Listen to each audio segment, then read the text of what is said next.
Welcome to Satisfaction Factor, the podcast where we explore how ditching diet culture makes our whole lives more satisfying.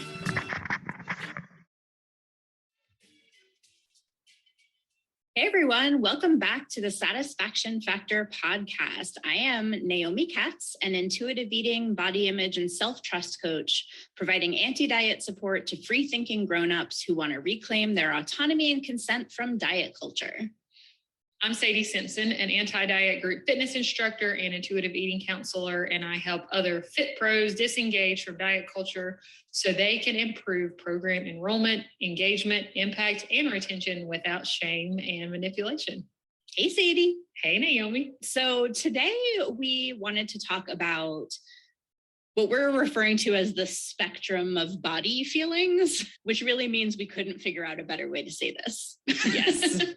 Basically, what we want to talk about is how we as individuals feel about our bodies, and also how society sees bodies and how that impacts our feelings about our bodies. And more importantly, possibly, or at least equally as important, how those feelings about our bodies impact our lives. A lot of times this type of conversation happens in the context of body positivity or love your body and that type of thing. And we're going to get into that in just a little bit, sort of what that means, what it doesn't mean. But just so everybody knows, the idea of what we're going to talk about today is not all about loving your body. And I think this is going to be a really important conversation to have, because often what social media makes it seem like, and just the media in general makes it seem like, is that body love is the ultimate goal. And that might not necessarily be accurate. Yeah, for sure. I think we both have a lot of thoughts on that. Yeah. So last week, we talked a lot about how one of the biggest concepts in diet culture that seeps out into other parts of our lives is binary, black and white, all or nothing type thinking. And I think one of the reasons why we see body love being the thing that's so often presented in mainstream body positivity is because it is the binary opposite of body hate. And so in a binary world, we just assume you have to be one or the other. But a lot of what we are doing when we dismantle diet culture is dismantling that binary. And so it's not just about loving your body or hating your body. There's like a spectrum of feelings about bodies. Yeah, I'm excited to talk about this because it's hard when you've been so entrenched in diet culture to grasp onto the idea that it doesn't have to be one thing or the other. And again, that refers back to what we talked about a lot last week, but kind of navigating this weird gray area can be a challenge for people when they've been so entrenched in this binary, black and white, this or that sort of thinking. So I think this is going to be a really helpful conversation for a lot of people. Yeah, I agree. I have a very weird analogy that I love to use to explain why the binary doesn't really make sense when we're talking about body image. Instead of thinking about how we feel about ourselves, let's think about it in terms of how we feel about other people, right? So like we're walking down the street and there's strangers around us, and the one side of the binary, hate, would be like walking around punching everybody in the face.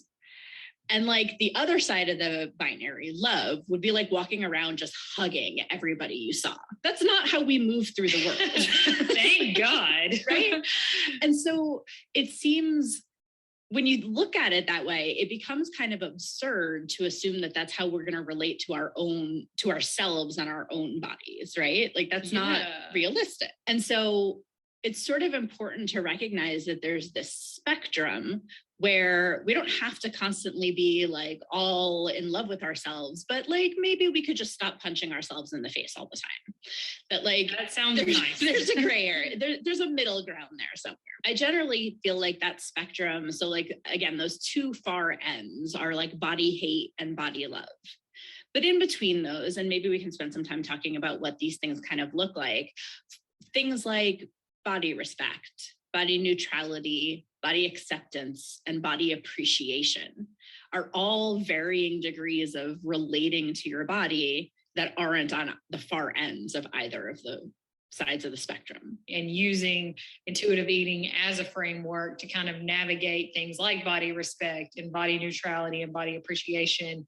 It is a helpful framework for people like learning how to do this work. Yeah, I agree. Sadie, what do you think? It's helpful to probably define some of those terms at least a little bit, right? Yeah, I think so. I think that could be very helpful. So I generally feel like when you work, like you're sort of working your way up the spectrum. So starting at body hate, which again, it's like punching yourself in the face all the time. I don't know that we really need to define that one. Body respect is like the first notch up from body hate on the spectrum. And it's literally like the bare essentials of being a human. It's feeding yourself, sleeping, going to medical appointments, or taking medication. It's like what you see on social media as always like boring self-care and stuff like that. It's like literally just, I'm keeping myself alive. Like I respect myself enough to keep myself going through my life. There's nothing more to it. What I think is really notable actually about that is that the principle in intuitive eating is body respect. It's respect your body, not love your body, not appreciate your body, not any of those things. And it's really because body respect is such a good entry point for people because it doesn't require them to have any you don't even really have to have positive feelings about your body here. You just have to recognize that you're a human being with human needs. Yes. Thinking about this from a parent's perspective, often we spend so much time worried about getting our kids to the doctor, getting our kids, their haircut, keeping their clothes clean, whatever the thing is, like all the focus is on the child, sometimes to the neglect of the parent. And I think incorporating this idea of body respect from that perspective is interesting. And I haven't really thought about it that way, even, until we were just right now having this conversation. Yeah. So that parenting perspective is so great because I'm not a parent, but my clients tend to be parents. And so often when we hit this part of the work that we're doing, the thing that makes it so that they sort of understand what we're talking about is like, how would you treat your child in this situation? Like, would you not feed your child for some reason? Would you deny your child these bare necessities? So why do you think that it's okay that you don't deserve those same things? Yes. And so that parenting perspective is really, really helpful for folks who are parents. Anybody else that you care for, whether you're a caregiver for them or you care for them, they're your friend or your family member. We often get into situations where we neglect to respect our own bodies and our own needs, but we wouldn't dare do that to the other people around us. We would, essentially put their needs ahead of ours in any and all situations. So yeah, this body respect level of the spectrum is a very big shift for a lot of people to get from body hate into body respect, and even on the next level up into body neutrality. Is interesting to kind of compare and contrast body neutrality to body respect, because you have to have that level of body respect and basic self-care, meeting your very basic needs to live on a day-to-day basis, to kind of get to that place of body neutrality, to where you're viewing your body as just a body. Like, it's not good, it's not bad, it's not necessarily this thing that you have to invest a lot of time and effort and energy into thinking about. It just kind of exists. It's a weird concept, especially for people who have spent many years thinking about their body. Like, that was at the forefront of every thought, is of, what their body looks like, what they're doing, to what they're putting in their body, and everything, to get to a place of just neutrality. I think one of the the things that for me is like the contrast between body respect and body neutrality is you can practice body respect while still having negative views about your body, while still even being distracted by negative views about your body. Like you can be absolutely uncomfortable with your body and still make habits out of respecting your body. Yeah. And giving it like the bare necessities that it needs. Body neutrality is like, you're still probably just doing like the bare necessities. You're not necessarily like, you know, giving yourself little treats here and there or anything like that, but you are not doing it in spite of discomfort. Like you've hit that point where like your feelings about your body aren't front and center of your brain anymore, neither positive nor negative, but like they're sort of just like your body is just background noise, if anything. And then I think the step sort of forward from that is body acceptance, which body neutrality and body acceptance are very, very similar. I think body acceptance involves a little bit more of like a positivity. Like there's at least a little bit more of like an awareness of your body as a thing. And it's not like I'm disconnected from my body. I have no thoughts about my body. It's my body's okay. No strong feelings. You're definitely, you're not like running up. You're not giving yourself hugs every day or anything like that. But you like maybe to bring back the stranger on the street analogy, maybe you're giving yourself that little like nod of acknowledgement. What's up? Hey, right. Just to kind of differentiate just the small little nuance between body neutrality and body acceptance. I feel like it's subtle, the differences in those things, and they're pretty similar. Yeah. I think that's actually a really important thing to keep in mind about this whole spectrum and like why it's important to talk about a spectrum instead of binary extremes is that nuances and subtleties, while they seem small, can make a really big difference in how we move through the world. And also that progress in this kind of work tends not to be like these huge confetti falling out of the sky victories or anything like that. They're like these little moments that add up over time. And so recognizing the tiniest little shift in these things can be really, really important for us in feeling like we are making progress. When you think about making progress, like you said, it's often when it is related to bodies, the external rewards that are generally associated with things related to bodies and food and eating is directly associated with celebrating weight loss. And when you've shifted from a place to where you aren't focused on weight loss, or you choose not to celebrate the change in somebody's body weight the way we generally see, on before and after photos and all these things that people post on social media.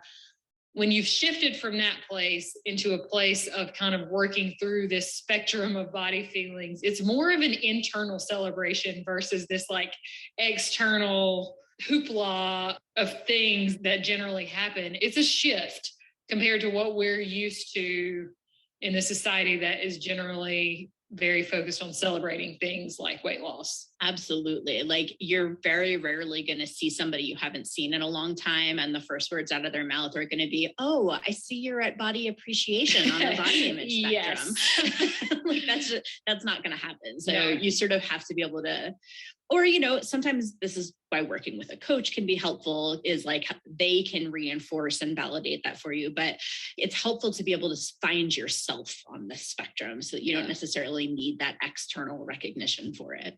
Yes. So after body acceptance, I'd say like the next step up is body appreciation. And that's where like you're actually feeling some good things about your body. We'll talk a little bit about this later. I think this is where you fall into that love your body for what it can do thing. And I'm not a huge fan of that phrase, and we'll definitely talk more about exactly why later. But ultimately, body appreciation is recognizing the things that your body allows you to be and to do and to experience, and all of those things that don't have anything to do necessarily with appearance. And this is where you start to maybe take some extra care with yourself, do some things that focus more on pleasure instead of just like the bare necessities of life. And, really like maybe you're treating yourself as something that you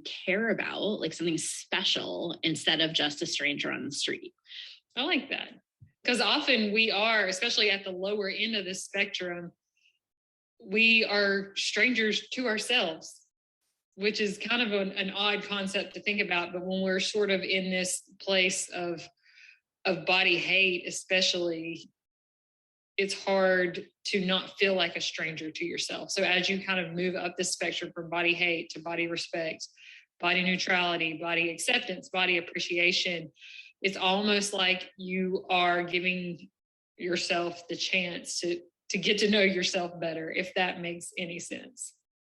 Yeah, I think that totally makes sense and is like a really great insight. That I think that that's sort of ultimately where this whole episode is going to end up, is how going through this process of working your way through the spectrum helps us to get to know ourselves better and like become less of strangers to ourselves. Yes. Yeah. And then, there is the body love side of the spectrum, which like some people are on it, some people are there, and that's friggin' fantastic. Like, I would never say that it's impossible. I would never say that it's not something that exists in the world. I think it is, as with most things, just something that we don't want to like prescribe for people, especially because it's not always super attainable for everybody.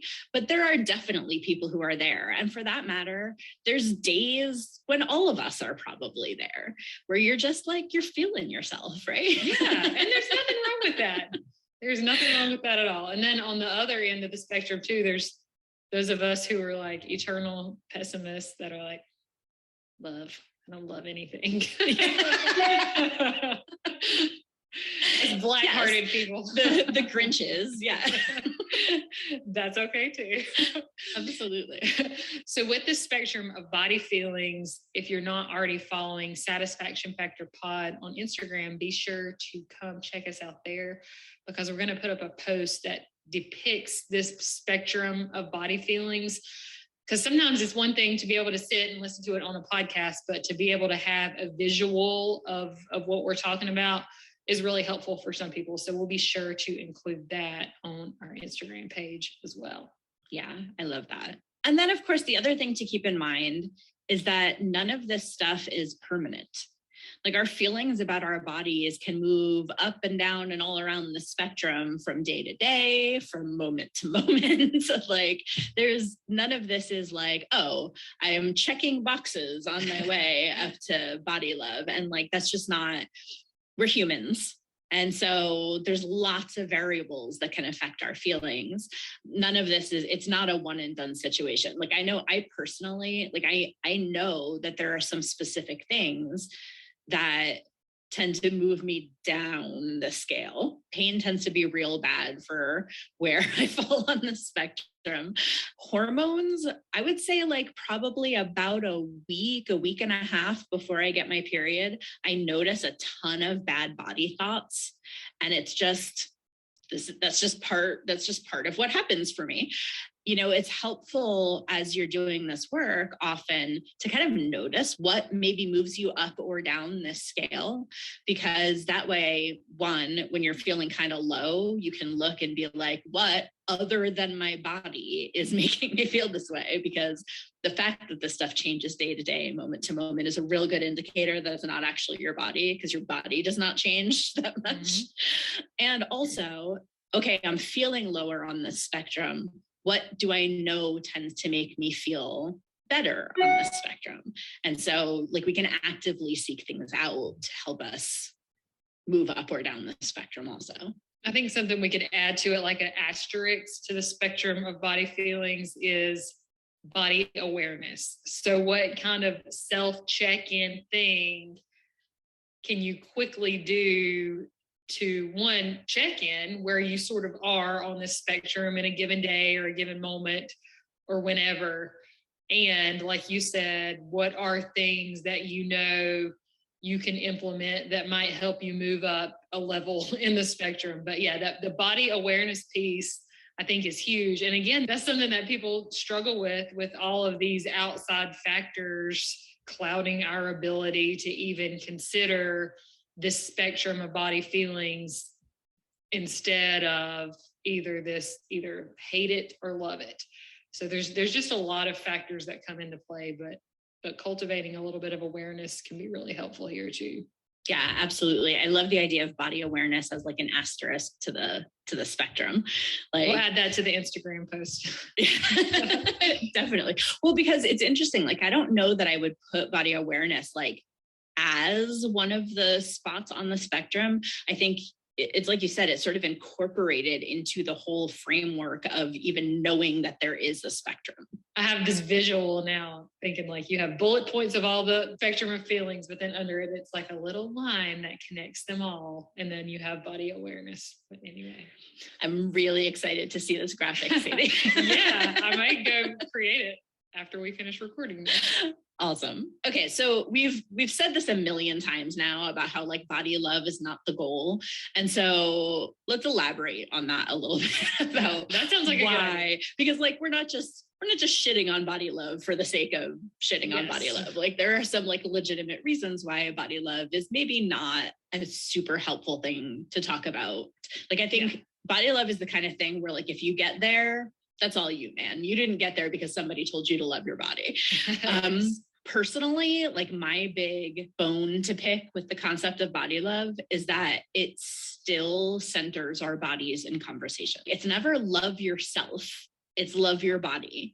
Or at worst, it like conflates the two things. And that just, I think that's really reductive. There's so much more. Like if we want to talk about self-love, let's talk about self-love. But my love for myself is not going to be based on my love for my body, because my body is not the most important thing about me.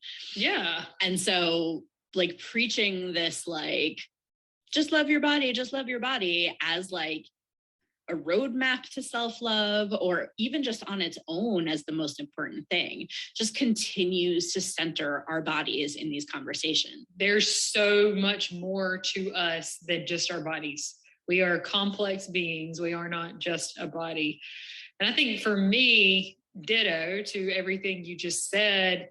And I'm just so naturally practical about everything in the world. And it just feels so not practical to expect this achievement of body love as like the ultimate thing. I just feel like it's just not realistic for 99% of the population, but that's just me. Wow. I love that perspective so much, because I think that's like, you never hear that perspective, honestly. Oh, like, nice. I feel like there's so much out there that's like so much advice to love your body and so much all of that. And, you know, it's so interesting. Even as I'm saying this, I feel like maybe I have a little bit of that too, is that it almost feels a little too woo for me. Yeah. Yeah. I'm not a very woo person. Like despite, you know, knowing my sign and my Enneagram and all of that stuff, like I'm a pretty like grounded and like pragmatic person. And I think that, wow, you just like blew my mind a little bit, Sadie, because I don't think I ever put that together, but I think that's maybe a little bit of what I bump up against with body love too. Wow. I think you see a lot within mainstream body positivity, and we've talked a little bit about this on the podcast before, that there's this constant call, just love your body, just love your body, just love your body. And it bypasses a lot of actual lived experiences that can make it hard to love your body, and how, you know, our actual experiences as humans. So like what Sadie mentioned about like, I'm a practical person, like loving my body, it just doesn't feel realistic. Like it's not how I view the world. Like that's just not my lens. And so it's very sort of bypassing. And it also feels very rooted in like toxic positivity. And ultimately it becomes this unrealistic body standard that's like really no different from standards about how our bodies are supposed to look. Oh, so it's not about how my body looks. It's now it's this unrealistic standard of how I'm supposed to feel about my body. And either way, I'm failing. Yes. On a similar note, I think it's helpful to talk about the fact that finding body respect, moving your way out of the body hate end of that body image spectrum also doesn't mean you have to find your body attractive. So, we talked about this a little bit in terms of appreciation, acceptance, neutrality, respect, how those things don't necessarily have anything to do with what your body looks like. But to be really specific, you don't have to find it attractive. That is not a prerequisite for any of these stops on the body image spectrum. Sadie, I don't know, have you ever seen that meme that sort of was circulating for a while that said like only respecting women that you find attractive isn't respecting women? No, I don't recall seeing this meme. Fair enough. It caught my attention when it was going around. It set off this light bulb in my head. And it was like, oh, that's exactly the same thing for bodies. If you only respect your body when you find it attractive, you're not really respecting your body. Yeah. Right? Yeah, that makes complete sense. What the meme was trying to say also really, really speaks to why this is important within our own context of body image. We live in a society where people who identify as women or femmes are regularly shown more respect and treated with more value when they're considered attractive, quote unquote attractive, like whatever that means. I think really when they meet conventional beauty standards. And it's a patriarchal body hierarchy. And we, of course, internalize that. And that's exactly why we think our bodies need to be attractive in order to be treated with respect. So like the meme was like such the perfect encapsulation of why this is an issue in the first place, right? Yeah, now I'm going to have to go Google this meme to see if I can find it. You know how I love to learn through Instagram memes, right? Yes. It's my thing. It's what I do. Yes. Basically, if society only values us when we look a certain way, we learn to value ourselves less when we stray from that look. A lot of the work here, a lot of what we have to sort of unpack as we're working through that body image spectrum is attractiveness is not the key here. Yes. And I think this can be related back to what we were talking about earlier, that as you kind of move along this spectrum, you're not going to get confetti and balloons and all the celebration for doing this more internal type of work. And this is a part of why that makes it a little bit challenging, because our society celebrates people who meet these conventional beauty standards. We celebrate as a society when somebody loses weight. And again, we don't celebrate when somebody develops body neutrality. So it all kind of ties back in together as to why this is an internal job, and which is very unfortunate. Like, we should be celebrating the fact that people are developing a more neutral relationship with their body, or a neutral view, or they're learning how to respect their bodies. But unfortunately, we don't. We need to figure out a system to like help people celebrate this a little bit better externally. Yes. I feel like we should start throwing like body neutrality parties and stuff like that, right? That sounds like a fun idea. That does sound like a fun idea. We'll jot that down in the idea pad for later. But I think that brings us to a really important point here, which is that this is about way more than just how we personally feel about our bodies. We also, we really can't have these conversations unless we're also having conversations about how social inequities and oppression influence how we feel about our bodies and how we feel about other bodies. Our bodies don't exist in a vacuum. And so our feelings about our bodies don't exist in a vacuum. We learn how to feel about both our bodies and about other people's bodies. And we learn those from the structures that surround us, basically. Yeah.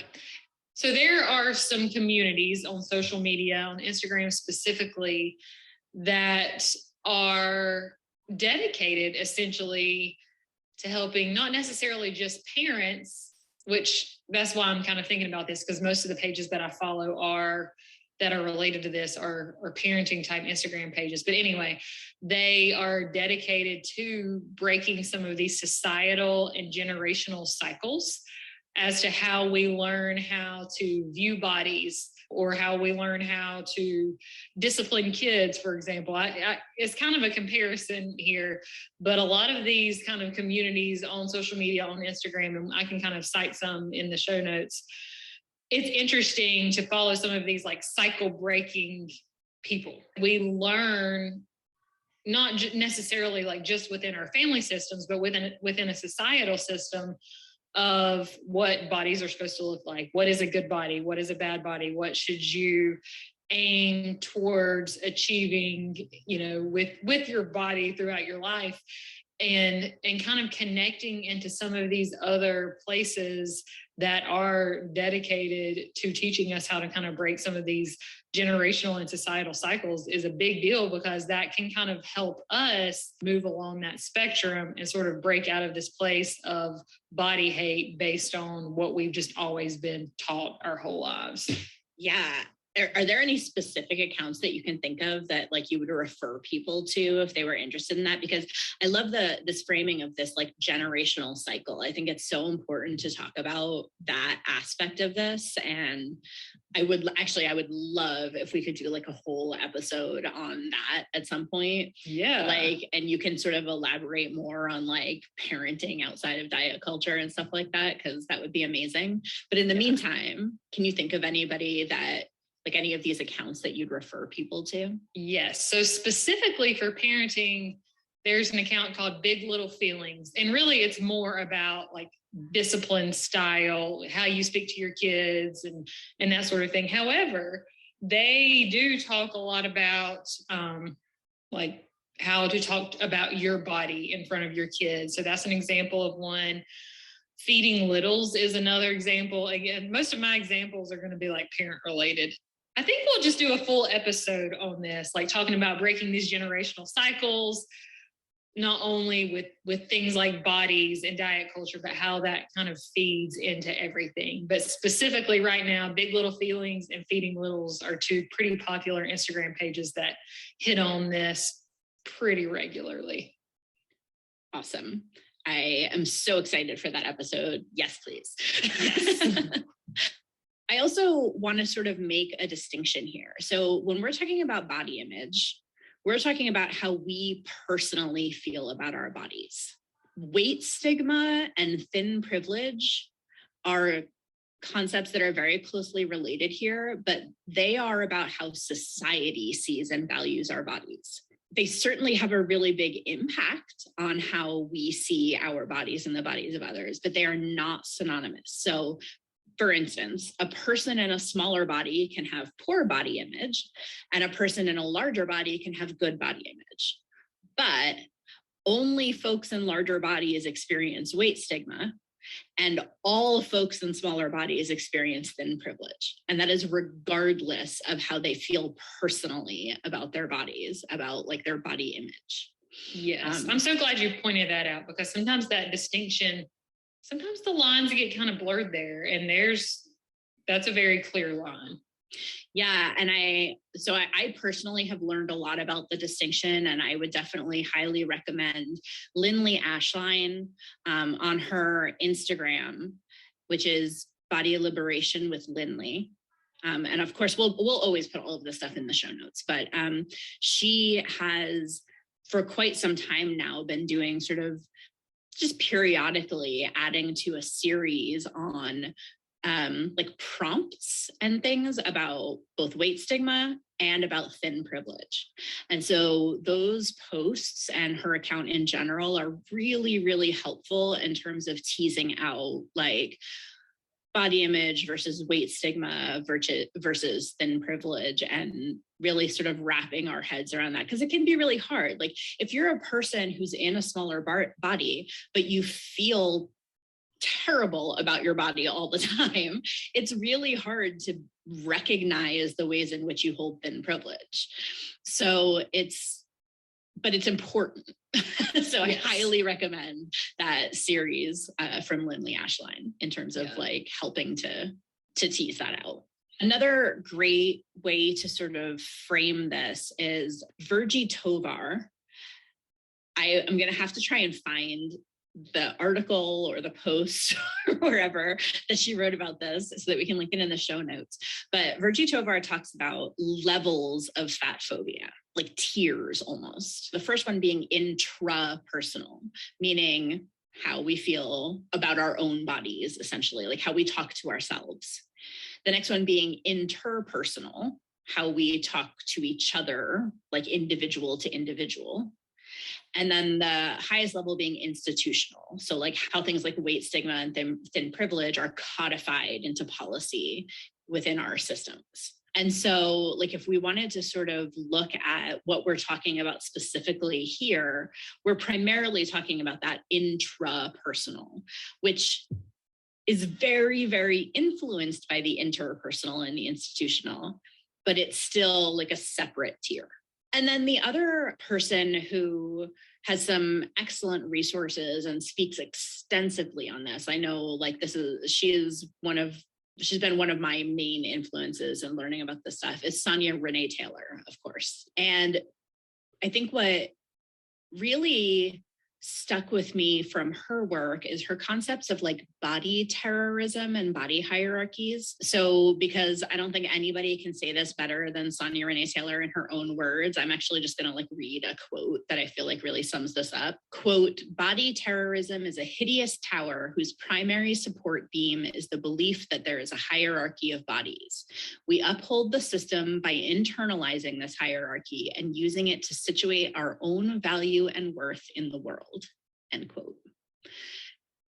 I mean, yes, it's so powerful. And it also really speaks to how these are separate things and they're very closely related. Like body terrorism, body hierarchies exist in the world and they impact how we feel about ourselves.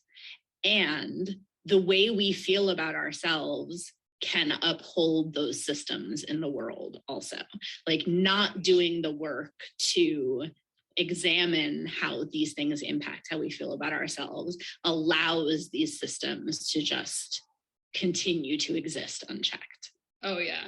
Well, and even thinking back to the intrapersonal work that we're talking about doing to kind of move ourselves along the spectrum of body feelings without examining all of the other things, the interpersonal, the institutional, it can really put up a block essentially to allowing yourself to examine this spectrum of body feelings and to really just stay in that place of body hate forever, because there's just not either the know-how or the ability or even the interest to explore what other body feelings can kind of exist on this spectrum, because there's just so much outside noise, I guess, feeding into this idea that bodies are supposed to look one way and that there is this hierarchy, and we're essentially associating our value based on what we look like, based on what the systems out there are telling us that it's supposed to look like. Yeah, absolutely. And also it's hard. Mm-hmm. It's like it's super uncomfortable, and it like flies in the face of what we hear and we learn basically everywhere. And depending on our own positionality, it can be especially hard because there might be like specific barriers to doing this work. Like, yes, doing this work is important so that we can stop upholding these systems. And it's not your fault if you are still in that place of body hate, or if you still are butting up against these like societal values and norms about bodies. The first step is to recognize that, and then you can start doing the work. Like, it's just, we all are trapped in the system, and it's just about, even just the fact that maybe you're listening here is like taking a step to find your way out of that. Yes. And often for a lot of people, the entry point into navigating kind of these different levels of how we feel about our bodies is through body positivity and mainstream body positivity, things that you see on Instagram and I guess TikTok. I'm not on TikTok, but I assume there's a lot of body positivity stuff there. And the things we see on mainstream media and social media about body positivity is more along those love your body kind of things versus the true origin of where the body positivity movement actually came from. Yeah, absolutely. And maybe it would be helpful. I can go ahead and put some links in the show notes to a few articles about like the actual origins of body positivity, because just like as like a very high level overview, it's, you know, it was basically an offshoot of the civil rights movement, and it was created by people in marginalized communities for people in marginalized communities. It was not about just love your body. Like it was meant to be like a radical sort of revolutionary human rights, social justice thing. And it has been very much co-opted into something else by social media influencers. Basically co-opted into like, you know, skinny white girls showing their stomachs and saying that they're body positive or whatever. Like that's not what the origins of body positivity are. Exactly. And like I said, I'll put some, like, I think there are like 3 articles that I tend to refer people to that I can put in the show notes for anybody who wants to read more about that as well. Yeah, that sounds good. Having said that, like Sadie said, body positivity, quote unquote, is the hashtag version is a really helpful entry point, and we want people to enter. So like, you know, it's, if that's how you came to this work, like, okay, that's how Sadie and I got here too. It's important to go beyond that easy entry point. And also it's important to acknowledge that that is a valid entry point. You know, and we talked about this a little bit earlier, another entry point that tends to move people out of this like super focus of what their body looks like is the concept of loving your body for what it can do. And again, I want to note that that's a super valid and really helpful entry point, because it takes the focus off of appearance. It's the, you know, it's a little more functional. It's can be really, really helpful for people. And it has some issues as well, because loving your body for what it can do opens us up to things like ableism, healthism, where, you know, what happens if your body can't do those things anymore? Is it suddenly less worthy of respect or appreciation or whatever else on that body spectrum? Is our worth tied to our ability and our health? And if so, what does that mean for folks who are disabled? Should they be loving their bodies less? No, of course not. And so, yeah, I actually posted about this on Instagram, I don't know, a few weeks back or something like that. And I had a lot of people leave comments about how this concept was a real roadblock for them in terms of coming to peace with their bodies and, you know, moving along that body image spectrum because of things that they couldn't do. And that it felt like if they couldn't do them, that their bodies were somehow not worthy of the respect that everybody else was giving their bodies for what they could do. And then, of course, because I'm me, I also have to mention the like inherently capitalistic approach to this. Our body's value is wrapped up into what it can do and what it can produce and like how much it can get done. And that's not really helping anybody either. Right.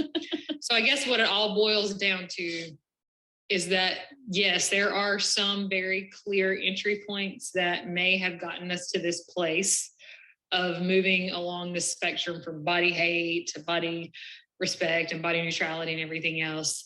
Maybe we have learned about this type of internal work from seeing body positive posts on social media, or maybe we've seen that quote or memes about love your body for what it can do and all that sort of stuff, and acknowledging that these entry points are fine. They're great. There's nothing wrong with them. Again, like Naomi said, this was kind of our entry point into this sort of work too. And that just because we have entered into this work from one place doesn't necessarily mean that the work ends there. And to kind of continue learning more about dismantling some of these internal beliefs that we've had and using kind of that internal dismantling to then shift to kind of focusing on the other systems that come into play versus just what exists within us. Yeah, absolutely. Can I give another really weird metaphor that just came to my mind because I'm apparently the queen of weird metaphors? Yes, please do. So I lived in Boston for like 11 years and I took public transportation everywhere. And the thing that always made me bananas was that people would step on to the train or the bus or whatever and just stand right in front of the door. They would get on and then they would just basically stand in the entrance instead of moving further into the bus or the train. Like, even if they had to stand, like just moving away, just moving in, just move further in and make it better for everybody. I feel like that's exactly this. Like people are taking the step into like body positivity or love your body for what it can do instead of like moving further in and like really committing to like being on the bus or the train or whatever. They're just staying in the doorway. I don't know. I feel like that's a visual. If you don't ride public transportation, imagine an elevator. People do the same thing in elevators. Yes. Oh, that's a really good metaphor.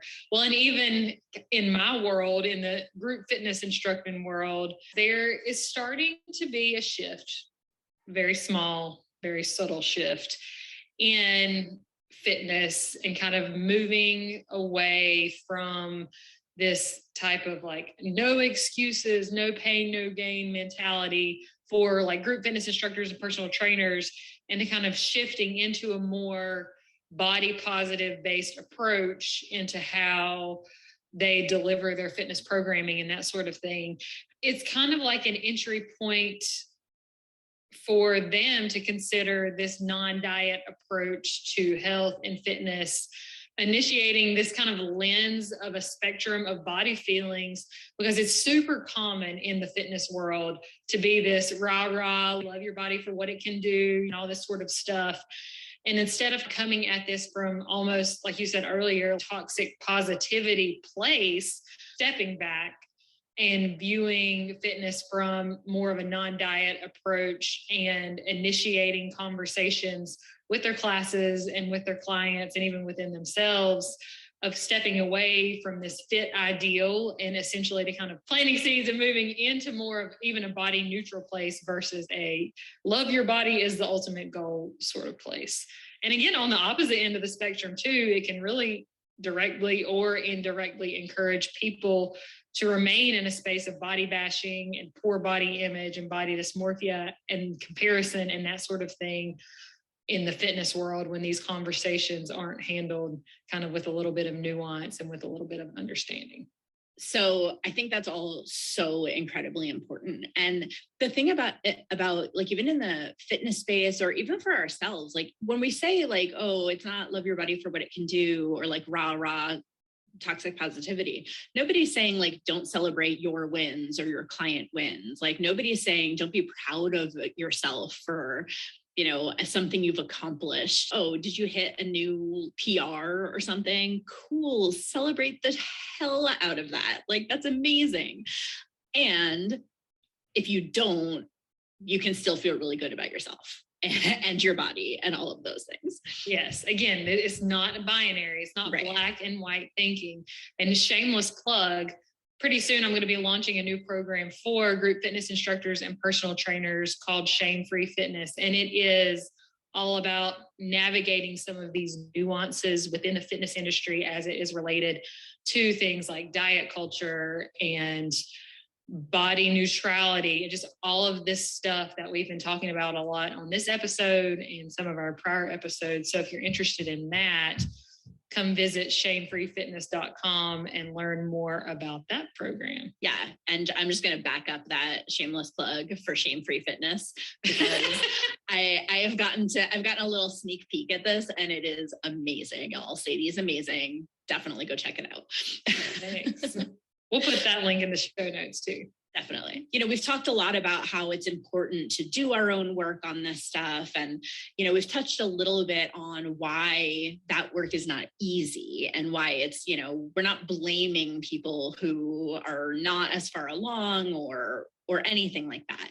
And one of the reasons for that is that there's a lot of privilege associated with finding body acceptance. There are a lot of barriers to getting there. One of the big ones is simply that it's a lot more socially acceptable for a person who is straight size or smaller fat or whatever to appreciate their bodies and, have good body image than it is for somebody in larger bodies. And this also exists on the spectrum, right? The closer you are to like the quote unquote thin ideal, the less pushback you're going to get from society when you try to act like you're a human being deserving of respect. Yeah, I think that's important to point out. And working your way through this whole spectrum and working towards body acceptance, there are a lot of, I feel like we refer back to social media a lot. However, I'm going to do it again right now. There's a lot of social media posts and things out there alluding to, well, if you're uncomfortable in your body and you're uncomfortable in your clothes, then just go buy clothes that fit. And on the surface, that feels like a practical and realistic thing to do, is to buy clothes that you feel good in. But there is a level of privilege that comes with that too, because not everybody can just run out and buy new clothes all the time. So that's something that really needs to be acknowledged too, especially when we're talking about body acceptance and body positivity and all this stuff. It's not always financially attainable for people to do things like that. I'm not a big fan of the just wear clothes that fit. Honestly, any advice that starts with just makes me cringe, because it definitely fails to acknowledge that it's not a just situation for a lot of people. And buying clothes that fit is expensive. So there's definitely that's a financial thing. And the larger your body is, the harder it is for you to find clothes that fit, and especially in a variety of styles and things, because clothing in a lot of ways is an expression of personality. And the fewer options you have, the less you're able to express your personality through clothing. And that's kind of a big loss for people. So it's not as simple as just wear clothes that fit. Yeah. That's an incredible oversimplification. Yes. We will link in the show notes also, in case that is something that you are interested in doing. Plus size model Saucy West has a campaign that she started. It's hashtag Fight for Inclusivity. And she has a list that she regularly updates of brands to support that go up to a true 6X. Highly recommend checking that out in terms of supporting brands that are inclusive, and also not supporting brands that aren't, and especially not supporting brands that pretend to be but aren't. But ultimately, I think what it comes down to, and this is something that I've seen so many fat activists talk about, is that you can't body image your way out of social oppression. It doesn't matter how good you feel about your body if you can't get adequate healthcare or find clothes that fit you or things like that. And so it's important to recognize that doing your own internal work is great and makes a huge difference in our lives, and also that there are barriers to that, and that it can only take you so far. Well, something we haven't really talked about yet is the concept of body liberation. And we've talked about all these other levels of this spectrum, but body liberation isn't necessarily something that is as mainstream as body positivity or love your body and all of that sort of stuff.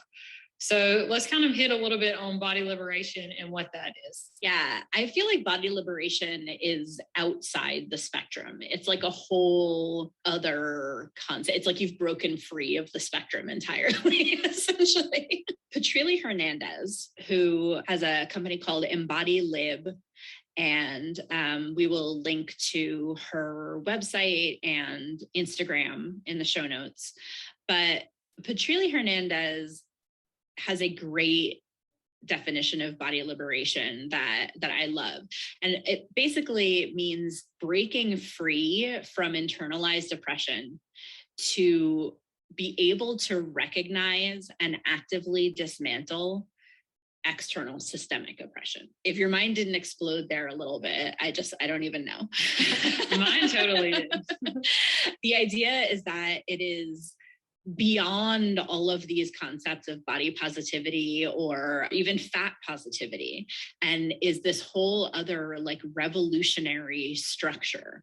And it's actively things like anti-racist and involved in decolonization and feminist and anti-ableist and, you know, social justice. And it's like an active practice as opposed to just like a thing that you are, which I mean, I think makes it very similar to the concept of allyship in social justice, right? It's like, you can't just call yourself an ally. Like you can't just call yourself, oh, I'm body liberation. Like it doesn't even sound like it. Like, what is that? Yeah. Yeah. Well, even when was it? I guess about 2 or 3 years ago. I don't know. Whenever we first met, we first met at a local Asheville Body Liberation Collective event. Well, the first time we met IRL in person.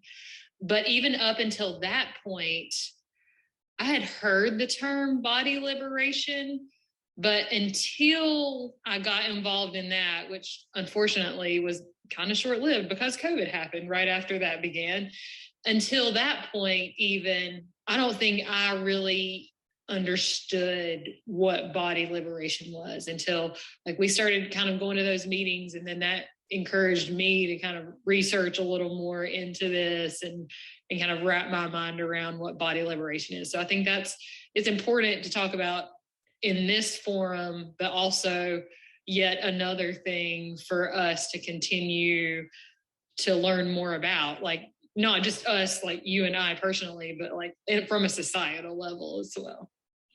Yeah, absolutely. I mean, and that's kind of the thing, right? It's active. You have to practice body liberation, not just be body liberation. It's not a check. I'm body liberation. I'm done. Exactly. I've met this goal. Yeah, that's not what it is at all. Yeah, it's a practice, and it involves active participation in things that help dismantle the structures that are standing in the way of liberation and that are, upholding these body hierarchies and all of that stuff, so that it's not just about making ourselves feel better, but ultimately making the world a better place for people in all bodies. Yeah. Learning more about not only the spectrum of body feelings, but also about body liberation and this depth of this work can have a really big impact on our lives. And then that can in turn kind of impact a lot of other people around us as well. And we kind of hit on this some in the diet culture episode, learning how to actively disengage from this idea of this versus situation, this competition and comparison between us versus them and my body versus their body, and that sort of thing falls into this spectrum as well, wouldn't you say? Yeah. So I think that obviously we've talked a lot about how these things impact our feelings about our bodies, but I think that one in particular, and probably some other things that we'll talk about also, that doing this work on body image and on the spectrum of body feelings carries far outside of just our relationships with our bodies, and I think that one especially is there's definitely a benefit in no longer comparing our bodies to other bodies. But I think that, I know we talked a little bit about how community doesn't really exist in diet culture, how it's always just competition and comparison. And I think that our bodies are a big source of how that happens. starting to divest from that culture of comparison and competition and like starting to get grounded in our own feelings about our bodies, I think allows us to start having real relationships with people again. Yeah, because it's very hard to cultivate true, meaningful, deep relationships with people when there's so much internal turmoil. And doing some of this work to kind of break some of that down intrapersonally can impact how we connect with other people. Yeah, absolutely. When we're stuck in this diet culture concept of bodies and comparison and competition and stuff like that, we're put in this position where like we somehow gain more social capital, more value by devaluing others. And so if we can find our own value outside of that context, then we don't have to devalue others to find our value anymore. Oh my gosh. Yes. And not just with appearance-based things, with literally everything. Like in a work situation or a friendship, relationship, whatever situation, that can be very impactful in how we just move about our relationships in general. Absolutely. Like, honestly, I feel like our friendship is a good example of that. We're in the same space. We have businesses that are very similar. Like, we live in the same area. If we were in that place of constant competition, comparison, valuing and devaluing, it would be hard for us to be friends or to like, oh yeah, because it would feel like we would have to be in competition with each other. Right. And instead, we can support each other. Yeah, which feels really nice. Right, exactly. Yeah. Yeah, that doesn't technically have to do with our bodies, but that's kind of the point, is that all of this stuff carries far outside of just like the surface level of how we feel about our bodies. Yes. I would say the other thing that this really has an impact on our lives is that how we feel about our bodies holds us back from doing things. Just plain and simple, it does. We live smaller lives when we feel bad about our bodies. So there's the Dove Global Beauty and Confidence Report, which, surprise, we'll put a link in the show notes. It shows like a couple of really interesting statistics about what happens when women and girls don't feel good about the way they look. And of course, you know, women and girls, I don't know how they're defining women and girls. This may be very much rooted in a gender binary, but like, I still think it's helpful to sort of see how this plays out. So one of those is that 9 in 10 women and 8 in 10 girls opt out of important life activities, like engaging with friends and loved ones, when they don't feel good about the way they look.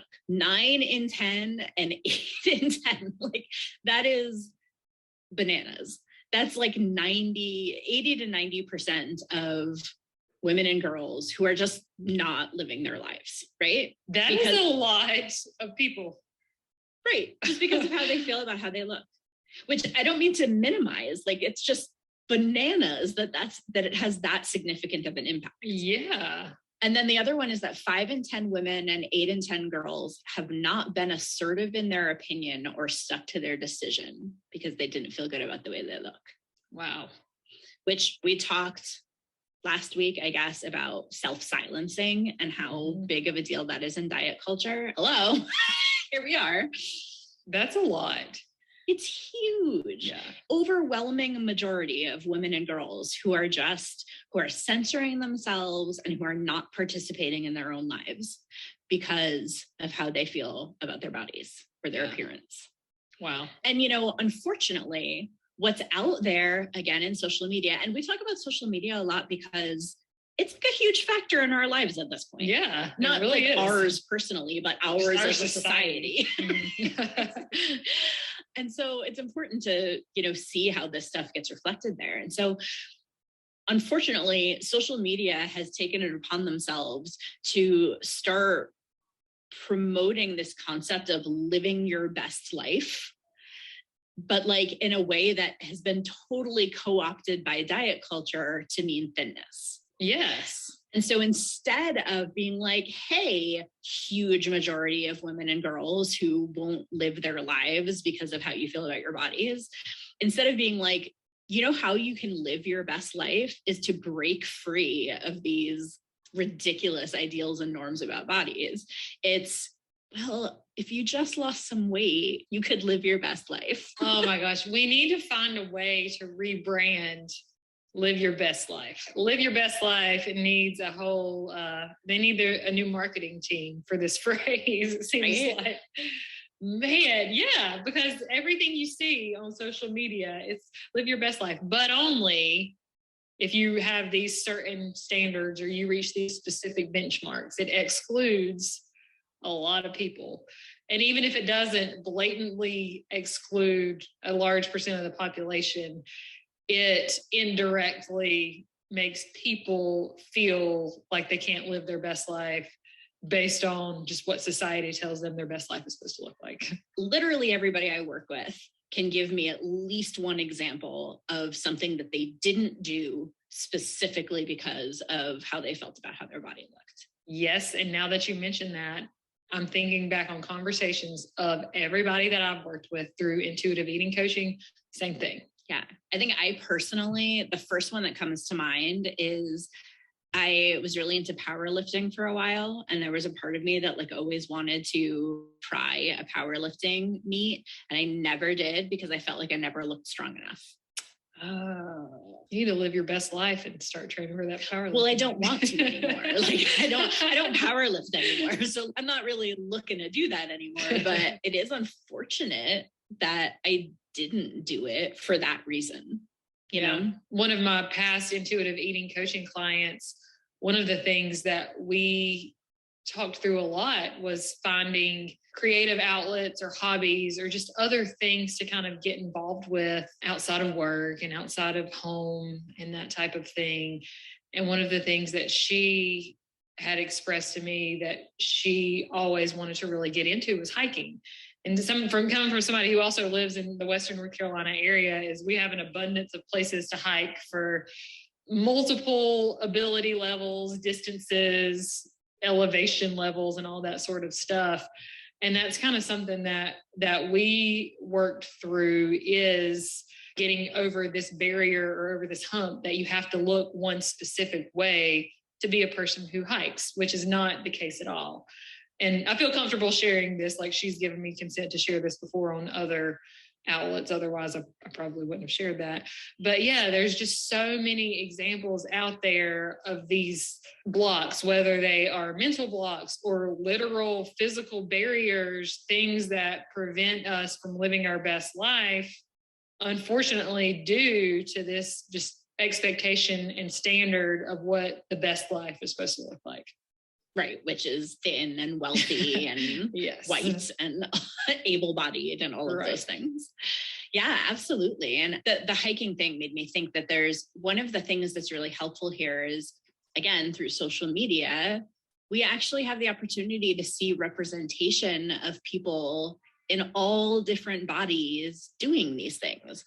So there's very specifically, and I think there's 2 accounts that I follow on Instagram. One is Unlikely Hikers, and one is Fat Girls Hiking. And both are, you can tell by one of them is a very clear title, but people in larger bodies hiking. I follow accounts that are like Fat Girls Traveling and All Bodies on Bikes. Very specific activities being carried out by people who are not in the bodies that you expect based on societal norms to do these things. And it's so helpful to see that, because it helps us break through this barrier of that's not available to me because of what my body looks like. And respecting your body now means being able to do all these things now.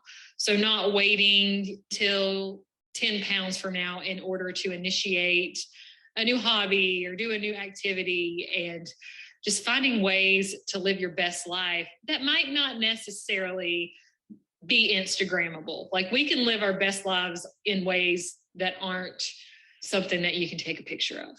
I can live my best life like laying on my couch watching hours of reality TV and think it's the greatest thing ever. So even being a little more creative with how we view living our best life is an option as well. I actually love that. So while I think it's really helpful to have people Instagramming themselves living their best life, I also feel like maybe taking the Instagram part of it out is really helpful in terms of realizing that we can just do this stuff now, no matter what it looks like. Yeah. We get to define what living our best life looks like. Absolutely. And of course, the big thing about this is nobody's flipping a switch to be like, oh, you said that, so now I can go do all the things without, like, I'm fine now. That's not realistic. And so the reality is that getting to the point where we stop letting our feelings about our bodies prevent us from living our lives requires us to do the work to, unpack diet culture and body norms and stuff like that, but also letting go of that binary thinking again. So we don't need to bypass our feelings, our negative feelings about our bodies. We don't need to squash them down. We don't need to pretend they're not happening. The toxic positivity is not the answer here. It's the both and. It's I feel uncomfortable and I deserve to do this anyway. And that practice of both and thinking is, again, a practice in and of itself. Also, we should totally do a whole other episode on toxic positivity and how negative feelings are actually a good thing. Yes. I feel like that's an area where I could really excel in. So that's an area of strength. And I'm not ashamed. I'm great at negative feelings. We should totally do that. Let's do it. Body feelings are about a whole lot more than our bodies, is what this episode ultimately boils down to. Yes, really what this whole entire podcast is about. True, absolutely. Yeah. In these beginning episodes, we're definitely sort of laying a framework for conversations that we'll have going forward. But I think the body one is a big one because, again, like we let it impact our lives in so many like really serious ways. Yeah, for sure. Well, cool. To wrap this week's episode up, as we always do, Naomi, what is something that is satisfying for you right now? I am loving this little taste of fall that we're getting this week. You totally stole mine. That's what I was going to say too. I was thinking about this podcast. I'm like, I bet we're both going to say the same thing this week. I'm wearing a sweatshirt. I have socks on. I am like, and here's the thing. I love summer. I am a summer person, but in North Carolina, summer lasts a really, really long time. And so by the time we get to like the end of September, I'm actually like ready for fall to start. And yes. I like savor my coziness. Oh yeah. Same here. I'm wearing like long sleeve shirt. We had the windows open in our house to let the cool air in, and it actually got too cold. I had to shut the windows because it's too cold outside, which is bizarre. Yeah. Because we've had summer has lasted for a while, especially this year. I don't know. I feel like it's been a long summer, but yes, I am loving this cooler weather. We're going camping this weekend. I'm excited to sit by the campfire. I feel like that's a very fall activity to do, and I'm pumped for it. So yeah. Same here. Yeah, that's awesome. Well, I know it's not going to just stay this way long term because we probably have several more weeks of summer-ish weather before it really settles into fall. But this week, it's been pretty sweet. Yeah, it's pretty nice. Awesome. So if you enjoyed this podcast, be sure to subscribe so that you automatically get episodes each week in your podcast feed. And when you rate and review, that gives us the chance to reach more people and have this conversation with more folks out there. Yep. And don't forget to go follow us on Instagram at Satisfaction Factor Pod. Yes. Awesome. Well, thanks, Sadie. And we'll talk to all you guys next week.